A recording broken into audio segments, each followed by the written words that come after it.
So we're scrambling to pack ourselves so we prepare this house to sell. Hello everyone, welcome back to the channel. Alright, listen, I just watched the most recent Sister Wives update, and I don't even know where to begin because Kody Brown's dream home could be one of the biggest money jokes we've ever seen on this show. I am not kidding. You see that house he keeps referring to as a gift from God and the new beginning. Yeah, it turns out it's less divine blessing and more massive debt in fancy wrapping paper. And before anyone says, oh, maybe they're doing fine, no, they're not. I've gone through the timeline, the listings, the interviews, and the numbers don't add up at all. So today we're digging into Kody Brown's dream home, the one that's actually a financial trap dressed up as a redemption story. And we're doing it the real way, not the TLC edit way. You know, the thing that gets me every time is that Kody peddles this with such confidence, this concept of opulence and family legacy. Like, sir, you can't even maintain a family, and now you are going to create a legacy. Be serious. However, let's set aside going completely into the math of this for now. Let's discuss the atmosphere of this home for a moment. You ever come across something so clearly out of your price range that your mind is like, oh, we'll work it out later? Yeah, that is pretty much what this entire buy was. Robyn's just standing there, smiling like in a Hallmark movie, giving these speeches like, we prayed for this house. And I am over here sitting thinking, girl, did you pray for a 30-year mortgage too? Because you could have very well gotten one. What makes this even crazier is the way confidently they flaunt it on television. Marble countertops, mammoth staircase, 5 bedrooms, guest house, it hollers rich energy, but the numbers holler financial freefall. So buckle up because this tale isn't about a house. It's about ego, bad money habits, and the desperate attempt to keep up appearances when everyone else can already see the cracks. In the next part, we'll talk about how this dream home even came to be. And trust me, the timeline is messier than Kody's love life. So, let's rewind a bit. Kody Brown's dream home didn't just appear out of thin air. It was manifested out of frustration, ego, and a dash of delusion. While the other wives were backing off, Kody and Robyn were doing the opposite, doubling their bets on each other and on this strange notion that a new home would somehow rectify all that was going wrong. Now, if you've been along with us since the beginning, you already know how they do things. The larger the disaster in their personal life, the larger the buy. It is like emotional trauma on Zillow. This dream home began appearing in late 2023, early 2024, just when all else was collapsing. Christine had moved on. Janelle was sick of the freak show and Mary. Well, she was still technically there, but spiritually she'd checked out seasons ago. So Kody and Robyn began house hunting, but not any house million-dollar homes in Flagstaff, Arizona. Because naturally, what do you do when your TLC income is dwindling and your family is falling apart? You purchase larger, and this is where things get ugly. The home they ended up with, this so-called dream house, was priced around $1.9 million. It was on the market for months, sitting untouched. In Flagstaff, that is a red flag alone. Homes in that sort of price point don't sit unless something is awry. But Kody being Kody, Mr. I can outsmart the system, thought he had a bargain. So instead of negotiating down, he offered $200,000 over asking. I'm not kidding. They paid $2.1 million for a house that was already overpriced. And here's the kicker. They didn't have the cash, they had to make it a contingent sale, which basically means they couldn't close on the new house until they sold their old one. It's like trying to buy a new car before your trade-in clears, chaotic, stressful, and risky. Though Kody and Robyn weren't concerned about risk, they were concerned about optics. To them, this house wasn't a home, it was a symbol, evidence that they were still the chosen ones, the power couple, the winners. Except, and this is the part they don't want you to know, this house may be the thing that finally drowns them. Because behind every marble countertop and luxury chandelier, there is a monthly payment that would make even a reality television paycheck sweat. And in part 2, we'll dive into those numbers, the down payment, the mortgage, and why the math doesn't add up, no matter how hard they try to pray it away. All right, besties, here is where it stops being television drama and begins pure financial anarchy. Let's discuss the math behind Kody and Robyn's so-called dream home. So they traded and agreed to purchase the place for $2.1 million. That is already crazy. As per property records, the down payment itself was approximately $420,000. Now that sounds marvelous, does it not? until you find out where that money came from. They didn't take it from savings. They didn't have a hidden investment fund. Nope. The down payment is actually from the proceeds of their old home sale. And this is where you begin to realize how shaky their finances are. If you can't afford a new house without selling the existing one first, it means you are not sitting on liquid capital. You are sitting on debt and equity you want to reuse. That is not a wealth move. That is a balancing act. So when the sale went through, they ended up with perhaps $900,000 total before taxes and expenses. Deduct realtor fees, title expenses, and moving costs. That dwindles quickly. So depositing $420K left them with, what, a few $100,000 in the bank. Not nearly enough to buffer a $2 million mortgage when TLC checkbooks aren't in the cards. And here's another morsel people overlook: Flagstaff property taxes are savage. We're talking tens of thousands a year, not counting insurance, not counting maintenance on a 5,600 square foot luxury home. That's before utilities, which are astronomical for a house that size. Let's be real, this is not a sustainable setup for a man who keeps saying, "I'm not rich, but I'm blessed." Blessed doesn't pay interest. I genuinely think Kody sees this house as some kind of redemption arc, like he lost the wives, he lost control. So now he wants to restore his image. A house is the one thing he can point to and say, "Look, see, I am doing great." But you can't build fiscal stability on denial, or worse, on TLC airtime. And Robyn, she is not helping, she is idealizing it, saying, God led them to this home and how prayer made it possible. Okay, but did God co-sign the mortgage too because someone had to? In the next part, we're getting into the illusion of wealth, how Robyn and Kody keep performing success for the cameras even though everything underneath it is crumbling. Okay, so let's talk about the performance of being rich, because that's exactly what Kody and Robyn are doing. What they're selling isn't stability or success, it's the illusion of wealth. You've seen it, the sweeping aerial shots of the house, the slow room-by-room walk, throughs where Kody narrates every detail like he is on an HGTV show. Robyn standing there nodding affectionately as if this house is evidence of God's blessing rather than a last-ditch effort to cling to a collapsing illusion. They want the viewer to think they've made it, that despite all the melodrama, they're the survivors. But backstage, it is all illusion. You see, wealth isn't about having something large. It is about being able to pay for it comfortably, without worry, without stretching payments, without hoping that your reality show gets picked up for another season, so you can leave the lights on. And by that definition, Kody and Robyn aren't rich. They're just great at pretending they are. This entire arrangement, the house, the story, the God wanted this for us narrative, it is PR for their own egos. They know the other wives got on with their lives, found peace, and began building again. Christine's doing great, Janelle's doing her own thing. Even Mary got on her feet. Whereas Kody's trapped in a cycle of trying to prove he is still the man of the house, except now the house is just one giant monument to all the ways things went awry. And Robyn, she is leaning into it hard. Each time she speaks of how hard they worked on this house, she is redefining history because, let's get real, the hard work she is talking about was largely manipulating money, combining family funds, and devising ways to make the transaction look legit on paper. It is not hard work, it is meticulous spin. There is something almost tragic, too, about how far they're willing to go with appearances. You can hear it when Robyn makes statements like, "This house will bring our family together." That is not a real estate aspiration. That is denial with the spotlight shining on it.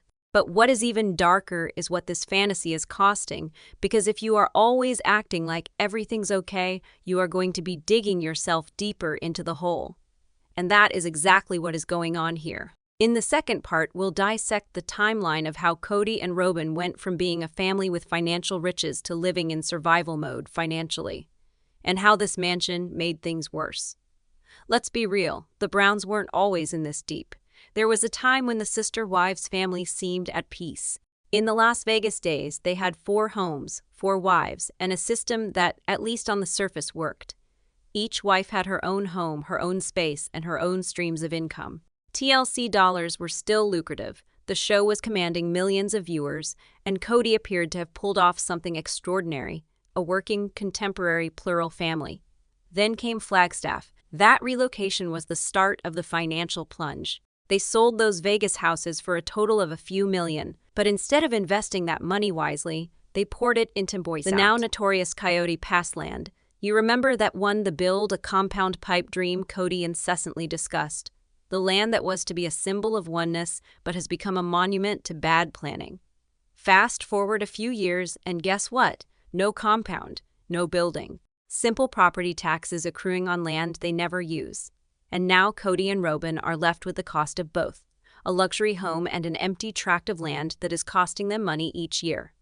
Let's tally up the madness: a multi-million-dollar home mortgage on the new home, annual property tax on Coyote Pass, maintenance and utility bills on a home larger than most hotels, and a dwindling income as the show slips in the ratings. That is not a viable equation.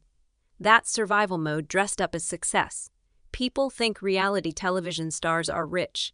Most aren't, especially when their fame depends on family drama. TLC pays, but it's not Hollywood money, and when the family splits, that paycheck gets split too. Christine's gone. Janelle's gone. Murray's halfway out, which means less storylines, less episodes, and less money. So while Robyn's out here discussing building generational wealth, what they're building is debt. And you can tell by Kody's face recently. The man who used to boast about leadership now appears to be the guy struggling with past due bills and poor choices. He is defensive, emotional, and honestly, undefined, a bit desperate. Because he knows the numbers. He just won't admit them on camera. Next, we'll look at how Robyn's spending habits and emotional influence made this financial trap even tighter, and why some fans think she's the real reason Kody's dream home became a nightmare. Here's where it gets personal and painful. Because let's be real, Robyn isn't merely a bystander to this financial meltdown. She is the force behind it. Robyn's entire persona from the beginning has been based on emotion. The sweet-spoken, tear-filled wife who just wants family harmony. But as soon as things don't go right, that emotional spin is used as leverage. She doesn't demand with words, she does it with tears, guilt, and faith talk. You've seen it, the trembling voice, the "I just feel like God wants us" here line, the way Kody immediately folds like a cheap lawn chair whenever she looks heartbroken. That's how they ended up in this mansion in the first place. Kody didn't buy the house because they needed it. He bought it because Robyn wanted it, and because he's terrified of disappointing her. He's lost control of everything else. Christine's independence, Janelle's backbone, Mary's detachment. Robyn's the only one still in his corner, and he'll do whatever it takes to keep her there. That kind of emotional dependence. It's expensive. The mansion wasn't a financial decision. It was a decision about relationships. Robyn felt uncertain, alone, and craved something that felt stable, something that shouted stability. And Kody, eager to prove he could still be in charge, gave her the biggest, boldest proof available, a mansion.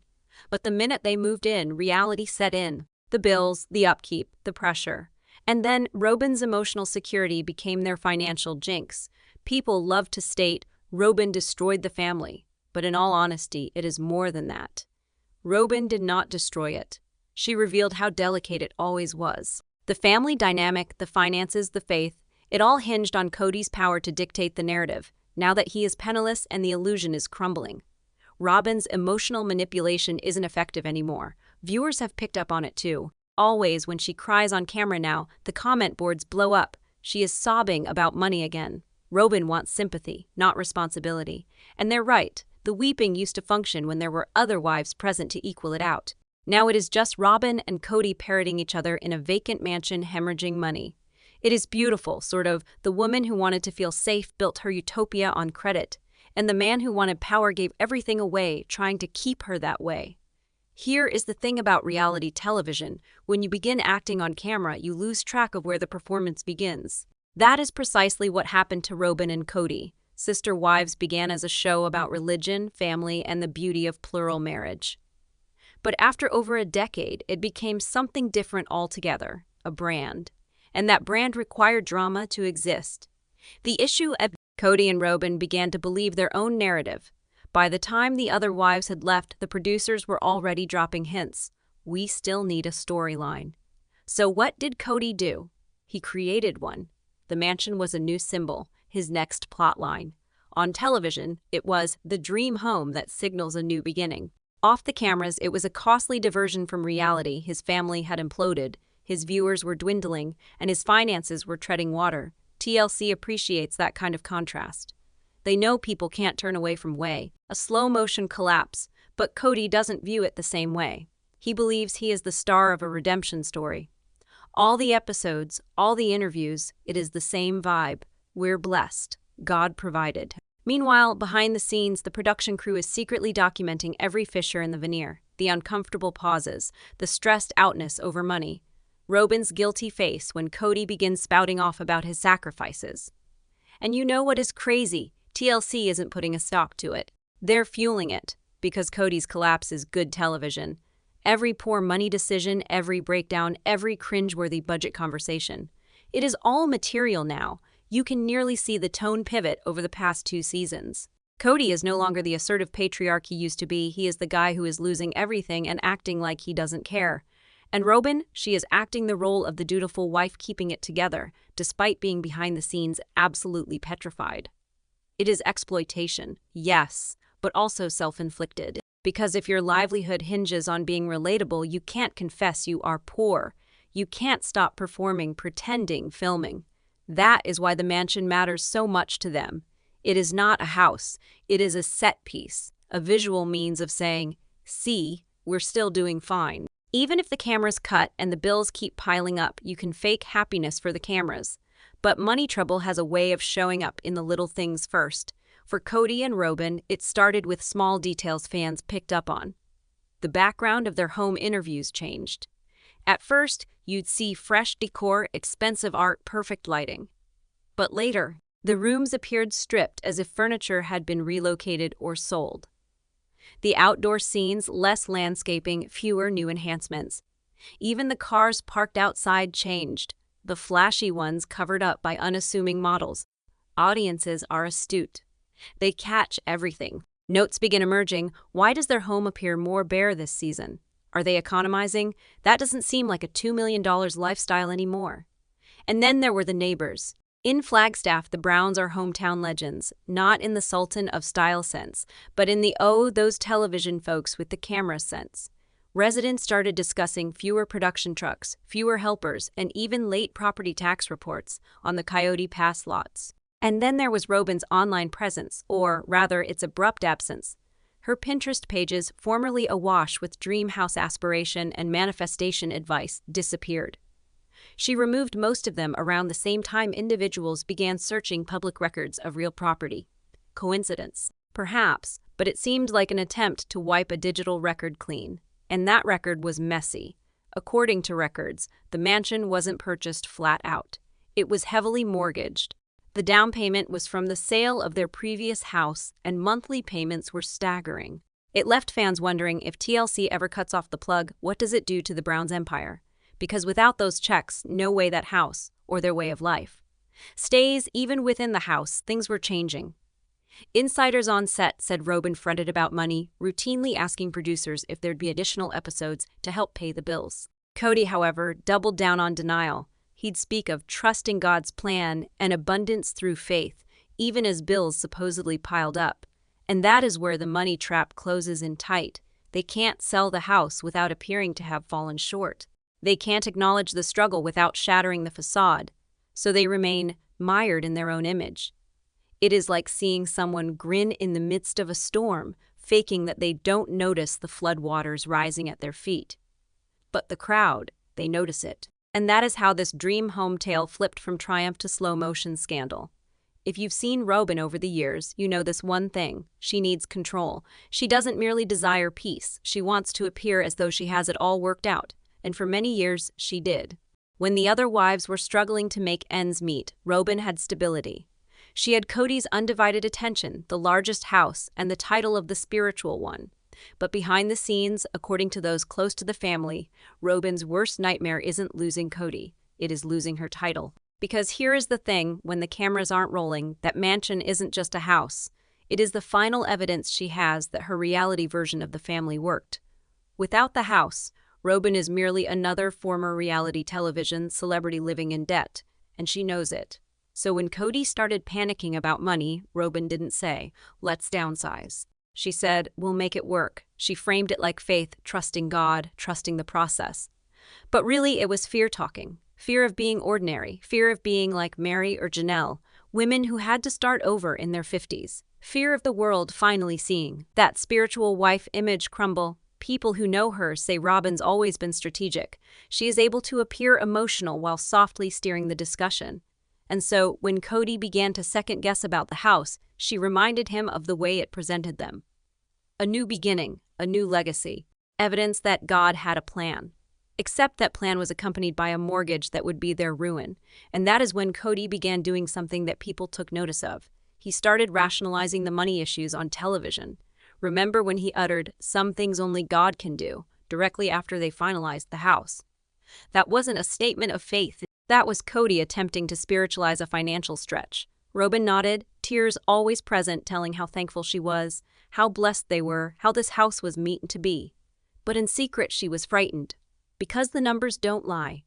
Their paychecks from TLC had hit a ceiling. Their bills were increasing. The other wives were no longer helping out. And the trust fund she and Kody allegedly set up wasn't a symbol of prosperity. It was a shield, a means to safeguard what little they still possessed. Robyn was intelligent enough to realize one thing: image purchases time.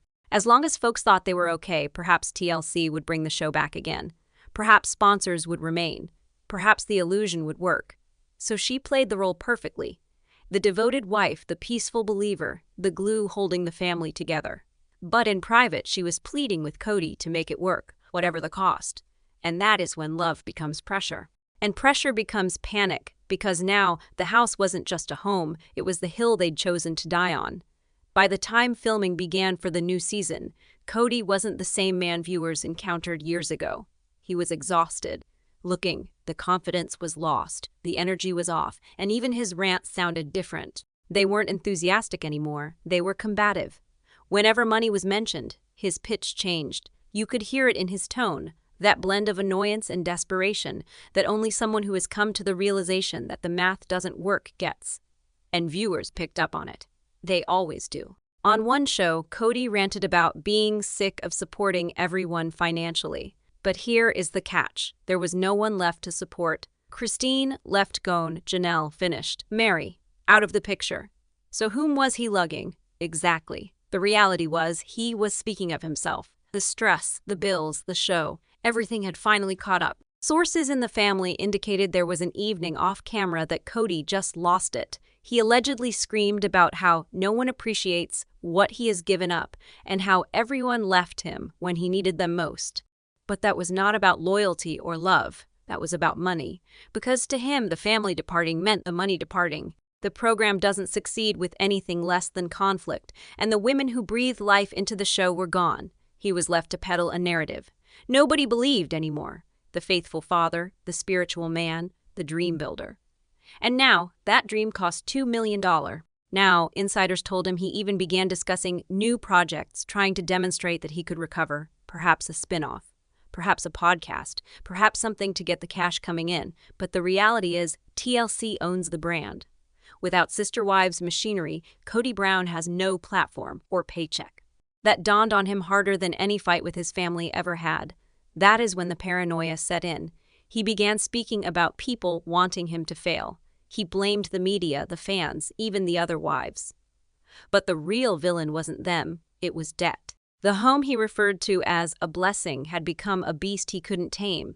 It was devouring everything. His money, his reputation, his mind. Robyn attempted to calm him down with things like, God will provide. But you could see it. Kody no longer believed that. Not exactly. Faith will only carry you so far when mortgage is coming due. By mid-season, the cracks were beginning to show on screen. The over-explaining undefined the justifications, undefined the emotional swings. Kody was unraveling, one episode at a time, and the saddest part, undefined the audience could feel it. Undefined they weren't watching a family anymore. Undefined they were watching a man slowly realize he'd built his empire on sand. It happened gradually, but you could practically identify the precise moment the mansion ceased being a fantasy and became a sign of warning. Own episode, Kody and Robyn are strolling through the house, showcasing the big living room, the marble countertops, the future guest suite. They're radiant, discussing how it is a blessing, how it is evidence that God has a plan.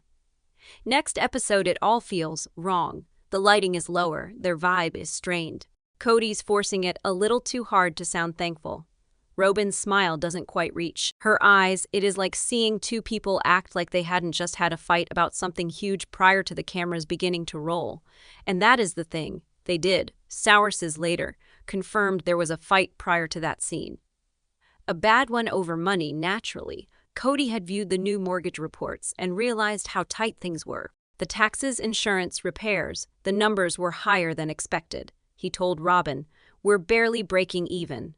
Her answer, "We just have to have faith." That was the breaking point. Kody didn't want to hear about faith. He wanted a plan. But Robyn kept spinning it like this was all meant to be, like struggling was some kind of spiritual test. Except it wasn't a test. It was a trap. Selling just wasn't an option. Sell, and they'd appear to have failed to the public, to TLC, to themselves. So they doubled down, even if in their hearts they both knew they were in a bind. The dream home was based on the belief that things would just continue to go their way, that the show would remain popular, money would continue to flow in, and fame would shield them from reality. But reality was already at the door. Viewers began to pick up on things: no new furniture, fewer family events, and Robyn commenting on how tight things had become. Small falls that spoke the truth. Even Kody's manner of speaking changed. He wasn't discussing creating a legacy anymore. He was discussing getting through this season. That is when it struck people they weren't living their dream anymore. They were getting through it, and truthfully, that is the actual scandal.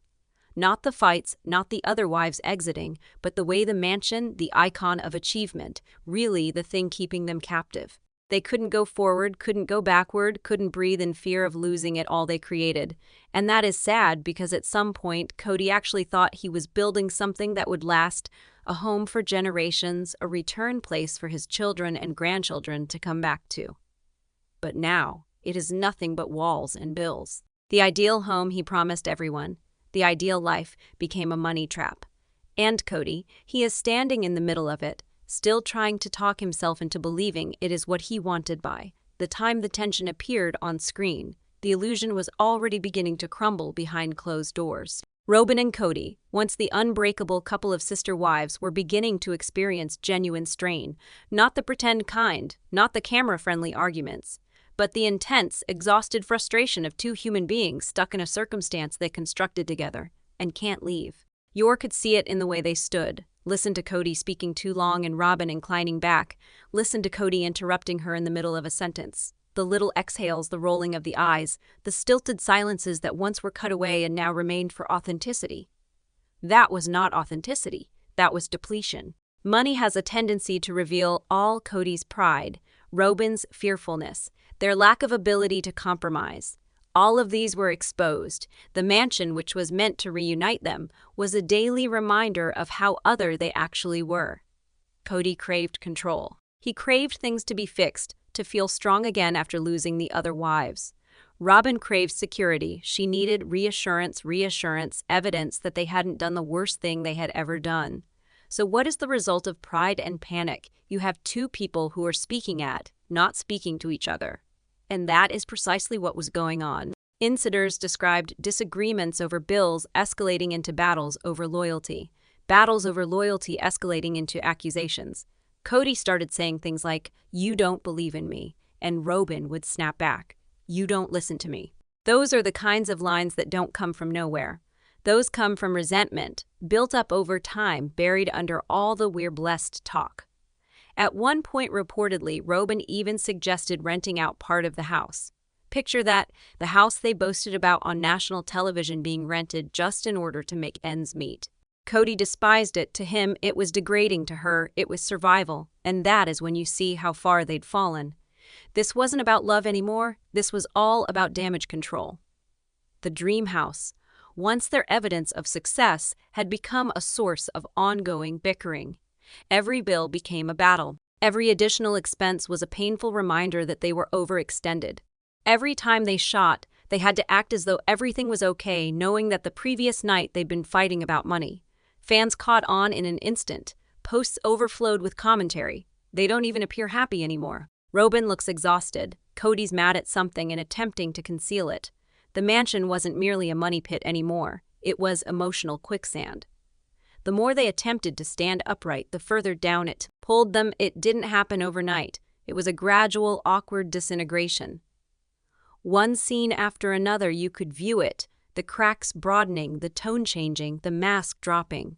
Kody wasn't being charming anymore. He wasn't even attempting to be. That sure of himself leader of the family vibe dissolved into defensiveness, frustration, and lengthy pauses where he simply stared, like someone doing their best to recall what went amiss. And Robyn. She wasn't acting out her normal role either. She was once soft and composed, her voice nearly scripted. But these days, she sounds delicate. You can sense the tension in each sentence.